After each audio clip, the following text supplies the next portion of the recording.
यह कहानी है मारवाड़ के एक ऐसे शासक की जिसे इतिहास में भूला बिसरा राजा या मारवाड़ का महाराणा प्रताप भी कहा जाता है। लेकिन इन्हें ऐसा क्यों कहा जाता है, इसके लिए हमें इतिहास के पन्नों को पलटना होगा और आपको भी यह वीडियो पूरा देखना होगा, तभी आप इनका पूरा इतिहास जान पाएंगे। यह बात है 30 जुलाई 1541 की, जब मारवाड़ की भूमि पर एक ऐसे शासक ने जन्म लिया जिन्होंने अकबर के खिलाफ 20 साल तक संघर्ष किया, लेकिन कभी अपने घुटने नहीं टेके। अकबर के कई प्रयास के बावजूद भी वह इन्हें झुका नहीं पाया। दोस्तों, यह जोधपुर के शासक राव मालदेव के पुत्र राव चंद्रसेन थे, जिनका जन्म जोधपुर में हुआ। राव मालदेव के कुल 6 पुत्र थे, जिनमें राव चंद्रसेन सबसे छोटे थे। राव मालदेव भी एक प्रतापी राजा थे, जिनके समय में दिल्ली के शासक शेरशाह सूरी ने मारवाड़ पर आक्रमण किया। दोनों के मध्य भयंकर युद्ध हुआ, जिसमें शेरशाह सूरी छल कपट के सहारे युद्ध जीत गया। लेकिन राव मालदेव के पराक्रमी सेनापति जेता और कूपा ने इस युद्ध के दौरान शेरशाह सूरी को कड़ी टक्कर दी, जिससे शेरशाह सूरी ने भी कहा था कि एक मुट्ठी बाजरे के कारण आज मैं दिल्ली की सल्तनत खो देता। इधर राजा मालदेव अपने सबसे बड़े पुत्र राम सिंह से खुश नहीं थे और उससे छोटे बेटे उदय सिंह को वो राज्य का अधिकार नहीं देना चाहते थे। इस कारण मालदेव की मृत्यु के बाद 1562 ईस्वी में राव चंद्रसेन को जोधपुर की राजगद्दी पर बैठाया गया और उस समय राव चंद्रसेन को बीसलपुर और सिवानी की जागीर मिली। 1562 ईस्वी में शासक बनने के कुछ ही समय बाद राव चंद्रसेन ने गुस्से में आकर अपने ही राज्य के सरदार को मार दिया, जिससे नाराज सभी सरदारों ने चंद्रसेन के भाइयों राम सिंह, उदय सिंह और रायमल के साथ योजना बनाकर चंद्रसेन पर हमला किया। इसके बाद राम सिंह ने सोजत और रायमल ने दुनाड़ा प्रांत में अशांति शुरू की और उदय सिंह ने गंगानी और बावड़ी पर जाकर कब्जा कर लिया। जब यह सूचना चंद्रसेन को मिली तो चंद्रसेन ने शांति करने के लिए अपनी सेना भेजी ताकि राम सिंह और रायमल अपने अपने जागीर में लौट आए।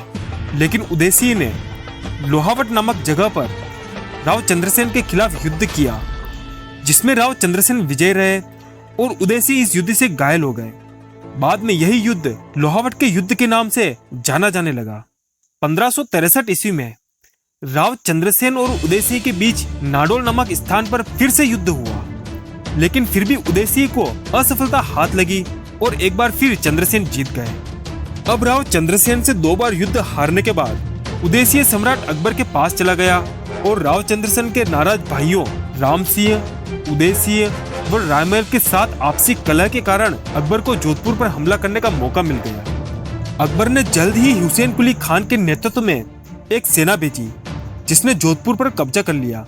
अकबर की शाही सेना ने जोधपुर पर 3 बार हमला किया और लगभग 10 महीने की घेराबंदी के बाद राव चंद्रसेन को भोजन और पानी की कमी के कारण गढ़ को छोड़ना पड़ा और बादराजुन नामक जगह पर जाना पड़ा। अब जोधपुर छोड़ने के बाद राव चंद्रसेन की आर्थिक स्थिति बिगड़ने लगी। तब वह अपने रत्न और आभूषण बेचकर अपना खर्च चलाने लगे।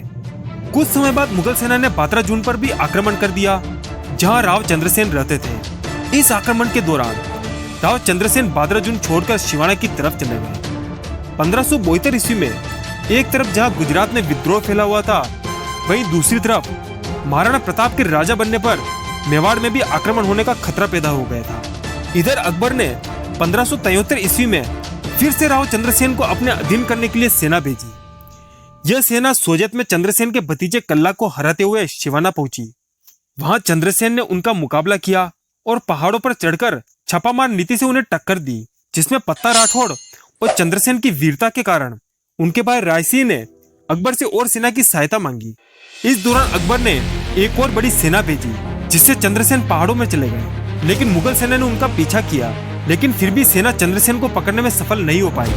राव चंद्रसेन को अपने अधीन करने के लिए अकबर ने एक बार फिर 1575 ईस्वी में जलाल खान के नेतृत्व में सिवाना की ओर बड़ी सेना भेजी। लंबे संघर्ष के दौरान चंद्रसेन ने अपने सहयोगी देवीदास के साथ मुगल सेना पर आक्रमण कर दिया। इस आक्रमण में जलाल खान मारा गया और इस घटना ने शाही सेना की प्रतिष्ठा को गहरा आघात पहुंचाया। इसके बाद गुस्साए अकबर ने फिर से शाहबाज खां के साथ सेना को भेजा।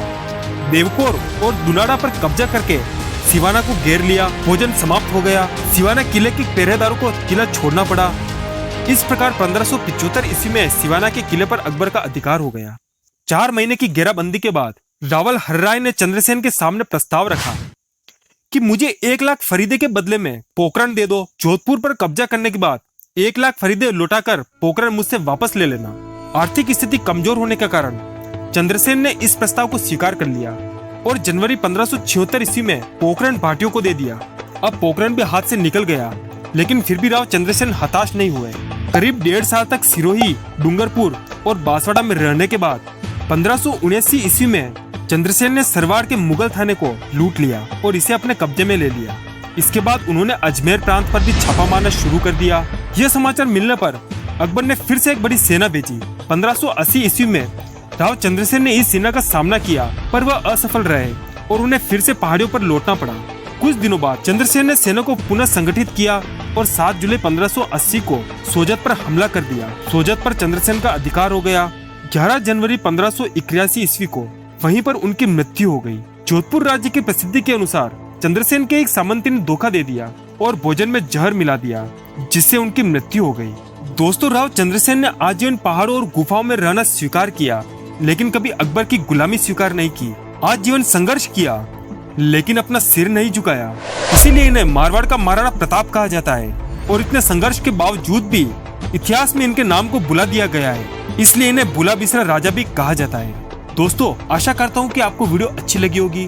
अगर आपको वीडियो अच्छी लगी हो तो वीडियो को लाइक करना, चैनल को सब्सक्राइब करना। मिलते हैं फिर अगले वीडियो में।